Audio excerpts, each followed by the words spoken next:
আজকে আমরা সংক্ষেপে আলোচনা করব যে কুরবানির পশুর ক্ষেত্রে কোন পশুগুলো কুরবানি দেওয়া যাবে।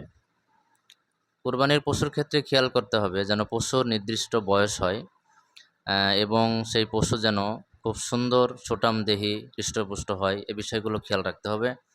রাসূলুল্লাহ সাল্লাল্লাহু আলাইহি সাল্লাম বলেছেন, লা তাজবাহু ইল্লা মুসিন্না, তোমরা মুসিন্না পশু ছাড়া কুরবানি করো না। মুসিন্না মানে হলো যে যেই পশুর দুধের দাঁত ভেঙে নতুন দাঁত উঠেছে সেই পশুকে মুসিন্না বলা হয়। এই মুসিন্না পশু দ্বারা কুরবানি করতে হবে, মানে কুরবানির পশুর বয়স নির্দিষ্ট বয়স হলে সেই পশু দ্বারা কুরবানি করতে হবে।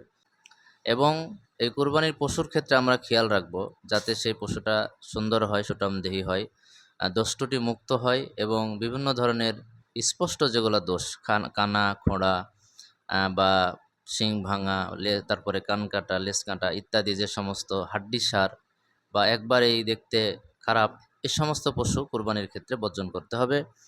এবং সুন্দর সুঠামদেহী পশু এবং দুধের দাঁত উঠে, যে পশু দাঁত উঠেছে নির্দিষ্ট বয়স হয়েছে সেই পশু দ্বারা কুরবানি করতে হবে, তাহলে কুরবানি সহি।